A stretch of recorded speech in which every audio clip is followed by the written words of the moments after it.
तेणुक आम आ नीति नैतिकता राजनीति रे किसी ना राजनीति रे आजिकल राजनीति आगुरी टिके लज्जा शरम राजनेता भितर आमर थिला हाँ एबे आ राजनीति रे नीति नैतिकता बोली किसी नाही सांविधानिक पद पदवी रही मनीष माने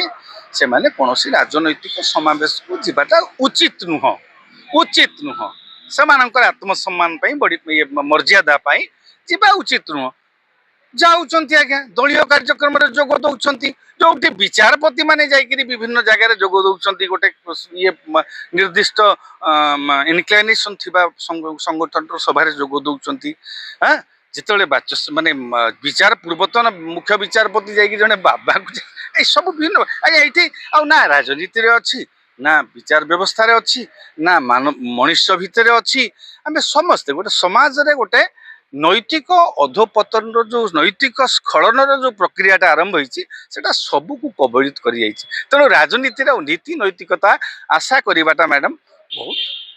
बोकामी जीतू मुंडा विषय चर्चा चलती काली विधानसभा उठी पारे कि या विषय कथा नहीं देखंतु वर्तमान संप्रति देश रे महिला बंधन जो नारी बंधन विधेयक जोटा लोकसभा रे काट खाइला सेटा गोटे बड़ प्रसंग हो सेटा गोटे बड़ प्रसंग हो जोटा को लेकर देश रे समस्त राज्य रे भारतीय जनता पार्टी पक्षरु जो इंडी मेंटर जो माने सहयोगी सदस्य से मानक विरोध गोटे आक्रोश समावेश जारी रही विभिन्न राज्य रे ब्लॉक रे जिल्ला रे आक्रोश समावेश करे तो काली देखंतु मसाल शोभा यात्रा भी करथिले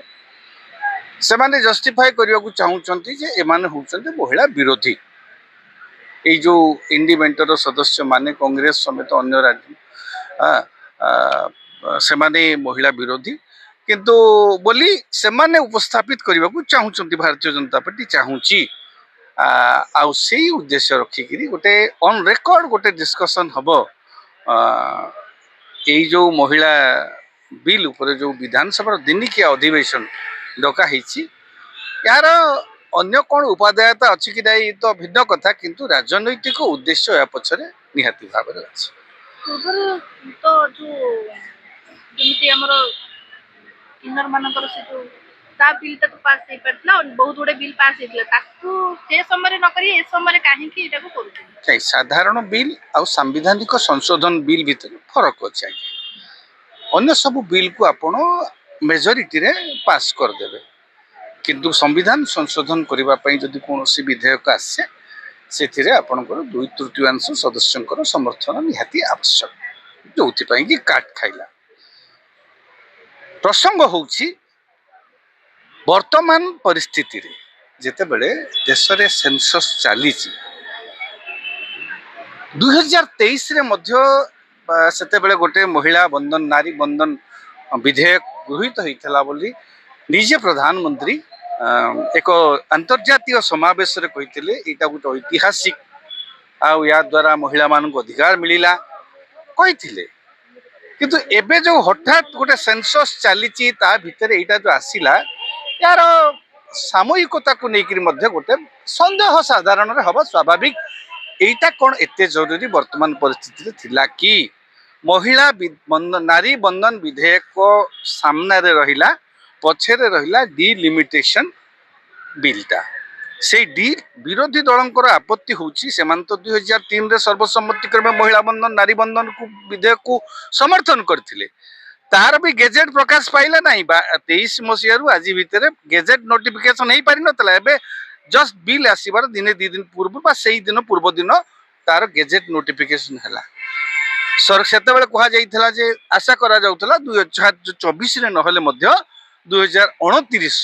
निर्वाचन रे महिला माननकु 35% जो 30% संरक्षण दिया जिवो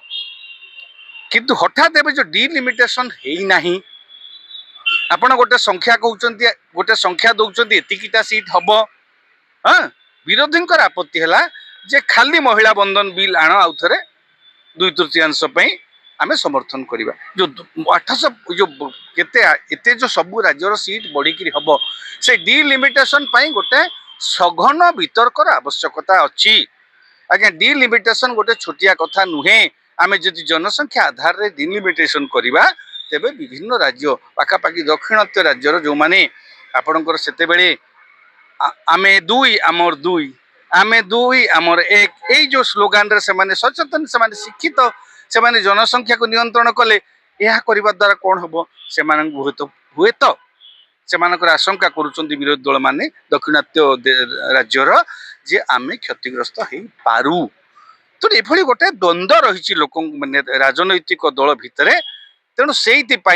आपण महिला बंधन बिल को एमानकर कहार आपत्ति नथिला से माने 2023 रे समस्ते सर्वसम्मत क्रमे प्रायतः राज्यसभा तो सर्वसम्मत हला बुझीपार्छन तो समस्ते प्रायतः समर्थन करथिले कांग्रेस भी समर्थन करथिला अखिलेश भी समर्थन करथिले किंतु एबे जोटा आसीची ता सहित जो अन्य दुईटा गुंथी दिया जाइची सेइथरे से माने आपत्ति करिसंती ए विषय रे ये गोटे संवैधानिक संशोधन हबो डिलिमिटेशन हबो ता ऊपर गोटे हाउस कमिटी हो ये हो सी हो आलोचना हो वितर्क हो को आधार रे हबो मापदंड प्रस्तुत हो हेकरी करा जाऊ एबे तो जनगणना चलीची जनगणनार रिपोर्ट आसी जाऊ यही जनगणना आधार रे मध्य लागू कर दिया जाऊ 2029 रे विरोधी दल कहवा कथा है आमर कहवा कथा न विरोधी दल कहवा कथा तेणु ताकू नहीं जो द्वंद्व चलीची वर्तमान प्रायतः बीजेपी शासित राज्य रे ओडिशा रे बोली नुह मु भाबुनी अन्य राज्य रे भी हेई पारे परवर्ती पर्याय रे ओडिशा रे गोटे दिनिकिया अधिवेशन डका हैछि अवश्य एभली एक अधिवेशन डाकिया पे नवीन पट्टनायक मध्य देइथिले आ विषय विधानसभा रे वितर्कर आवश्यकता अछि तो जो दिनिकिया वितर्कटा हम काली एथिरे कौन फलाफल मिली जो वितर्कटा ये जो आपणकर नारी बंधन बिल उपर काली जो आलोचनाटा हम तार वितर्कर फल कौन मूल्य भिन्न कथा किंतु राजनैतिक सदासदीटा प्रबल काली जो यही अधिवेशन रे ये ताकू आरोप करिवो से ताकू आरोप करिवो से ताकू आरोप करिवो एभली हबो निहाती भाबरे केवल गोटे बाहर को वार्ता देबा पई जे ये महिला विरोधी बा आमे महिला समर्थक बा बीजेपी माने ये वार्ता देवा को चाहिए जे बीजेपी गोटे भ्रमात्मक बिल आनीची ये गोटे प्रकार राजनैतिक लड़ई काली हबो ता भितरे आपण देखिबे अन्यान्य घटना भी राज्य रे घटी जाउची जेतले विधानसभाटा होउची ये विधानसभा को लेकर गोटे अधिवेशन जो हम ता पूर्व एजेंडा कौन अच्छी एपर्यंत विधायक मैंने पाई कि ना मुझे जानी बाचस्पति बैठक डाकी कि ना कौन एजेंडा विषय आलोचना करने सेटा भी मुझे जानी ये हबार आवश्यकता अच्छी कि ना बाचस्पति कौन हृदबोध करेंगे किंतु काली जिते ए विषय आलोचना हम मु भावुची तो प्रश्नोत्तर काल रहा सीधा सड़क ये प्रसंग उपर आलोचना ही हम बोधे तेणु ये जो आलोचना हम आलोचना भितर विरोधी दल आपण कांग्रेस हूँ बीजेडी हूँ से मैंने राज्यर सांप्रतिक भाव जो घटना घटी चली जो माझी घटना हो जो केन्दुझर हाँ से माझी हो बा अन्य प्रसंग हो से मैंने उठे पारती बाचस्पति ग्रहण करेंगे न करेंगे सेटा तो भिन्न कथा किंतु एभली प्रसंग आसबार आशंका को एड़े पारिबा नहीं कारण दाना माझी भली ये गोटे ये जो केन्दुझर हाँ जीतू मुंडा प्रसंग अंतर्जातीय स्तर रे गोटे आमको बदनाम करछि माने जातीय गणमाध्यम रे आमे जेमिति दाना माझी प्रसंग रे बदनाम हेइथिले ओडिशा बदनाम हेइथिला सेमिति मध्ये जातीय गणमाध्यम रे एभली आमे लज्जित होइछे एई प्रसंग रे सामान्य मानविकतार भूल के भूल आम तो क्या दबा से तो भिन्न कथा बैंक भूल कि से लोकर भूल से तो अलग कथा बट मानविकता आमर कौट गोटे हजि जाइए से प्रसंगटा को लेकिन जातीय स्तर में गणमाध्यम तेणु एभली प्रसंग विधानसभा विरोधी दल सभ्य मैंने न उठेबे बोली से संभावना को एड़ा जाई न पारे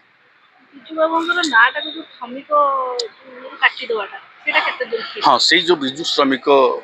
दिवस जो श्रमिक दिवस रे से जो विजु बाबू नाटा को काटी माने लगातार भाव में से माने रिसेंटली विजु बाबू को लेकर विवादीय परिस्थिति होती राज्य सरकार बीजेपी को परोक्ष बैकफुट रहा पड़ा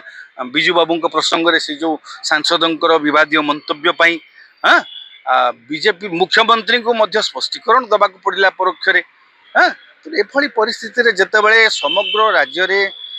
विजु बाबू को लेकर गोटे पुणी गोटे ये गोटे चली से समय रे जो विजु बाबू नाटा काटी देवाटा गोटे राजनैतिक हटचमट सृष्टि करि पारे ବିଜୁ ଜନତା ଦଳ ମଧ୍ୟ ଏଇଟାକୁ ମଧ୍ୟ ଗୋଟେ ପ୍ରସଙ୍ଗ କରିପାରେ। ମୁଁ ଶୁଣୁଛି ଏମାନେ ଆନ୍ଦୋଳନ କରିପାରନ୍ତି, ସେ କରିପାରନ୍ତି, କାହା ନାଁରେ ରଖିବେ ସେଟା ତ ସରକାରଙ୍କର ନିଜସ୍ୱ ନିଷ୍ପତ୍ତି, ଦ୍ୟାଟ୍ ଇଜ ଦ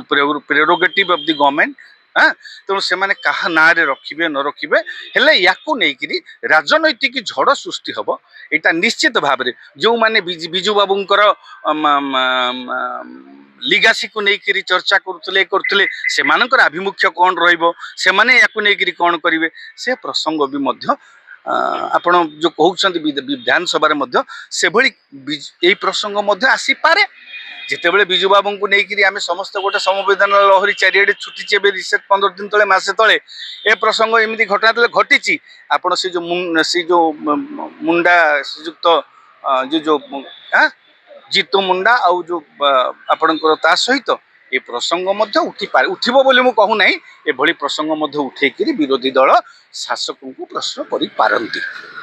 ଏଭଳି ବାରମ୍ବାର ଯୋଉ ରାସ୍ତା ସବୁ ଆସିକି ବିଜେପି ବାଲା ଯୋଉ କରୁଛନ୍ତି ତାର ମୁଖ୍ୟ ଉଦ୍ଦେଶ୍ୟ କଣ? ପଶ୍ଚିମବଙ୍ଗରେ ନିଶ୍ଚିତ ଭାବରେ ଶୁଣନ୍ତୁ, ଗୋଟେ ବାର୍ତ୍ତା ଦେବା ପାଇଁ ଚାହୁଁଛନ୍ତି ଯେ ଭାରତୀୟ ଜନତା ପାର୍ଟି ମହିଳାମାନଙ୍କ ସହିତ ଅଛି। ଆମେ ମହିଳାମାନଙ୍କ ପାଇଁ ଆମ ହୃଦୟ ବିଗଳିତ, ଆଉ ଆମେ ବିରୋଧୀ ଦଳର ଏଇ ସମସ୍ତ କାର୍ଯ୍ୟରେ ଯେଉଁ ବିରୋଧ କଲେ ସେଥିରେ ଆମେ ବିଚଳିତ। ଏମାନେ ସମସ୍ତେ ମହିଳା ବିରୋଧୀ, ଏଭଳି କିଛି ବାର୍ତ୍ତା ଦେବା ପାଇଁ ସେମାନେ ଆକ୍ରୋଶ ସମାବେଶ କରିଥିଲେ। ତାପରେ କାଲି ଦେଖନ୍ତୁ ରାଲି କଲେ, ବିଭିନ୍ନ ଜାଗାରେ ମଧ୍ୟ ରାଲି ହଉଛି, ମଶାଲ ଯାତ୍ରା ହଉଛି। ପ୍ରଥମ ଥର ଯୋଉ ରାଲି କରାଯାଇଥିଲା ସେଥିରେ ବାଚସ୍ପତି ଆଉ ଶିଶୁ ଯୋଉ ମାନବାଧିକାରକୁ ନେଇ ଆସିଥିଲେ, ତାକୁ ବିରୋଧ ହେଲା ପରେ କାଲି ଆଉ କେହି ନ ଆସିକି ମାନେ ଅନୁ ଚୌଧୁରୀ ଏଇଟା ନୁହେଁ। ଆକ୍ଚୁଆଲି ଗୋଟେ କଥା ହଉଛି କ'ଣ କି, ଆମେ ଆଉ ନୀତି ନୈତିକତା ରାଜନୀତିରେ କିଛି ନାହିଁ। ରାଜନୀତିରେ ଆଜିକାଲିର ରାଜନୀତି ଆଗରୁ ଟିକେ ଲଜ୍ଜା ସରମ ରାଜନେତାଙ୍କ ଭିତରେ ଆମର ଥିଲା। ଏବେ ଆଉ ରାଜନୀତିରେ ନୀତି ନୈତିକତା ବୋଲି କିଛି ନାହିଁ। ସାମ୍ବିଧାନିକ ପଦପଦବୀରେ ରହିଥିବା ମଣିଷମାନେ ସେମାନେ କୌଣସି ରାଜନୈତିକ ସମାବେଶକୁ ଯିବାଟା ଉଚିତ ନୁହଁ। ସେମାନଙ୍କର ଆତ୍ମସମ୍ମାନ ପାଇଁ ମର୍ଯ୍ୟାଦା ପାଇଁ ଯିବା ଉଚିତ ନୁହଁ। ଯାଉଛନ୍ତି ଆଜ୍ଞା, ଦଳୀୟ କାର୍ଯ୍ୟକ୍ରମରେ ଯୋଗ ଦଉଛନ୍ତି, ଯୋଉଠି ବିଚାରପତି ମାନେ ଯାଇକିରି ବିଭିନ୍ନ ଜାଗାରେ ଯୋଗ ଦଉଛନ୍ତି, ଗୋଟେ ନିର୍ଦ୍ଦିଷ୍ଟ ଇନକ୍ଲିନେସନ ଥିବା ସଂଗଠନର ସଭାରେ ଯୋଗ ଦଉଛନ୍ତି। ଯେତେବେଳେ ବିଚାର ପୂର୍ବତନ ମୁଖ୍ୟ ବିଚାରପତି ଯାଇକି ଜଣେ ବାବାଙ୍କୁ ଏସବୁ ବିଭିନ୍ନ ଆଜ୍ଞା ଏଇଠି ଆଉ ନା ରାଜନୀତିରେ ଅଛି, ନା ବିଚାର ବ୍ୟବସ୍ଥାରେ ଅଛି, ନା ମଣିଷ ଭିତରେ ଅଛି। ଆମେ ସମସ୍ତେ ଗୋଟେ ସମାଜରେ ଗୋଟେ ନୈତିକ ଅଧୋପତନର ଯେଉଁ ନୈତିକ ସ୍ଖଳନର ଯେଉଁ ପ୍ରକ୍ରିୟାଟା ଆରମ୍ଭ ହେଇଛି ସେଟା ସବୁକୁ କବଳିତ କରିଯାଇଛି। ତେଣୁ ରାଜନୀତିରେ ଆଉ ନୀତି ନୈତିକତା ଆଶା କରିବାଟା ମ୍ୟାଡାମ ବହୁତ ବୋକାମି। ଆଗକୁ ଯୋଉ ଏବେ ଯୋଉ ପଶ୍ଚିମବଙ୍ଗରେ ଆସାମରେ ଯୋଉ ଇଲେକ୍ସନ ଚାଲିଥିଲା ତାକୁ ନେଇକି କିଛି ଭୋଟ ହାତିବେ ବୋଲି ଏଇ ସବୁ କରାହଉଥିଲା କି? ଶୁଣ, ପଶ୍ଚିମବଙ୍ଗରେ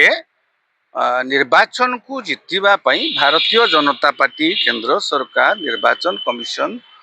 they have left no stone unturned। ବୁଝିପାରୁଛନ୍ତି? ପ୍ରତ୍ୟେକ ବିକଳ୍ପକୁ ସେମାନେ ଏନକ୍ୟାଶ କରିବାକୁ ଚେଷ୍ଟା କରିଛନ୍ତି। କାରଣ ରାଜନୀତିରେ ଆଜ୍ଞା ସବୁ everything is fair in politics. ବୁଝିପାରୁଛନ୍ତି? ଆଗରୁ ଥିଲା ଲଭ୍ ଆଣ୍ଡ ୱାର, ଏବେ everything is fair in politics. ତେଣୁ ସେମାନେ ସମସ୍ତେ ତାଙ୍କର କଳ ବଳ କୌଶଳ ଛଳ ଯାହା ପ୍ରୟୋଗ କରାଯାଏ ଆଜ୍ଞା ରାଜନୀତିରେ ଏଟା ୱାଜିବ। ହଉଛି ତ କରୁଛି, ସମସ୍ତେ କରୁଛନ୍ତି ଆଜ୍ଞା। କେହି ବିଜେପି କରୁଛି ବୋଲି ସେମାନଙ୍କର ଲକ୍ଷ୍ୟ ହେଲା ବଙ୍ଗ ଦଖଲ କରିବୁ, ଯୋଉ ଆଧାରରେ ହେଲେ ମଧ୍ୟ ବଙ୍ଗ ଆମେ ଦଖଲ କରିବୁ। ଏଇ ଯୋଉ ଜିନିସଟା ଗୋଟିଏ ପରେ ଗୋଟିଏ ରାଜ୍ୟ ସେମାନେ ଧୀରେ ଧୀରେ ଦଖଲ କରିବା ପାଇଁ ନିଜ ଫୋଲ୍ଡକୁ ନେବା ପାଇଁ ସେମାନଙ୍କର ଯୋଉ ପ୍ରତ୍ୟେକ ରାଜନୈତିକ ଦଳ ଚାହିଁବେ, ଭାରତୀୟ ଜନତା ପାର୍ଟି ବି ଚାହୁଁଛି ଆମେ ସବୁ ରାଜ୍ୟରେ ଆମ ଶାସନ ରହୁ। ଓଡ଼ିଶାରେ ତ ଖଣି ଖାଦାନ ଖାଇଗଲେ। ଶୁଣନ୍ତୁ ଆଜ୍ଞା, ଓଡ଼ିଶାରେ ଖଣି ଖାଦାନ କୁ ନେଇକିରି ଚିନ୍ତା କରିବାର ଯଦିଓ ଆବଶ୍ୟକତା ଅଛି, କାରଣ ଏ ଖଣି ଖାଦାନ ଆଜ୍ଞା ଆମର ବାପର ଜାଗିର ନୁହଁ, ଏଇଟା ହଉଛି ପ୍ରକୃତିର ଧରୋହର। এই ପ୍ରକୃତିର ଧରୋହର ଉପରେ କେବଳ ଆମର ଅଧିକାର ନାହିଁ କି ଆମ ପୂର୍ବ ପିଢ଼ିର ଅଧିକାର ନଥିଲା, ତା ଉପରେ ଆମ ପର ପିଢ଼ିର ମଧ୍ୟ ଅଧିକାର ଅଛି। ଆମକୁ ରେସନାଲ ମାଇଣ୍ଡରେ ଚିନ୍ତା କରିବାକୁ ପଡ଼ିବ। ସେ ଯୋଉ ସରକାର ହଉ, ପୂର୍ବ ସରକାର ସମୟରେ ବି ଖଣି ଦୁର୍ନୀତି ହଉଥିଲା, ଏବେ ବି ଖଣି ରାମ୍ପାଣ୍ଟ ଖଣି ଦୁର୍ନୀତି ଚାଲିଛି। ଆଉ ସବୁଠୁ ଅଧିକ ତ ହେଇଛି ଆଜ୍ଞା ଦେଖନ୍ତୁ, ବାଲି ଗୋଡ଼ି ମାଟି ପଥର ଯୋଉ ଚୋରି ଯୋଉ ଲୁଟ୍ ଚାଲିଛି ବର୍ତ୍ତମାନ ବେଆଇନ ଭାବରେ। ସରକାରୀ ରେକର୍ଡ କହୁଛି ଯେ ରାଜସ୍ୱ କମି ଯାଇଛି। ଆପଣ ଶୈରାତରୁ ଯୋଉ ରେଭିନ୍ୟୁଟା ମିଳୁଥିଲା ସେ ରେଭିନ୍ୟୁ କମି ଯାଇଛି ତା ମାନେ ଚୋରା ବାଟେ ଆଦାୟ ଭଲ ହଉଛି ସରକାରୀ ତହବିଲକୁ ପଇସା ଆସୁନି। ତେଣୁ ଇଏ ପ୍ରକ୍ରିୟା ଉପରେ ଆମ ନଦୀ ପ୍ରତି ସଙ୍କଟ ସୃଷ୍ଟି ହେଉଛି, ଆମ ପ୍ରକୃତି ପ୍ରତି ସଙ୍କଟ ସୃଷ୍ଟି ହେଉଛି, ଆମ ପରିବେଶ ପ୍ରତି ସଙ୍କଟ ସୃଷ୍ଟି ହେଉଛି। ସବୁଠୁ ବଡ଼ ସଙ୍କଟ ହେଉଛି ଆମ ଭବିଷ୍ୟତ ପିଢ଼ି ପାଇଁ ଆମେ କିଛି ରଖିବୁନି ବୋଲି ମାନସିକତା ବୋଧେ ନେଇଛୁ। ଆମ ଭବିଷ୍ୟତ ପିଢ଼ି ଆମେ ଯଦି ମୁହଁ ନ ଖୋଲିବା, ଆମେ ଯଦି ନିଷ୍ପତ୍ତି ନ ନେବା, ଆମେ ଯଦି ରାସନାଲ ମାଇଣ୍ଡରେ ସମସ୍ତ ରିସୋର୍ସର ପ୍ରାକୃତିକ ସମ୍ପଦର ରାସନାଲ ୟୁଜ୍ ନ କରିବା ତେବେ ପରବର୍ତ୍ତୀ ପିଢ଼ି ଆଜ୍ଞା ଆମକୁ କ୍ଷମା ଦେବେନି।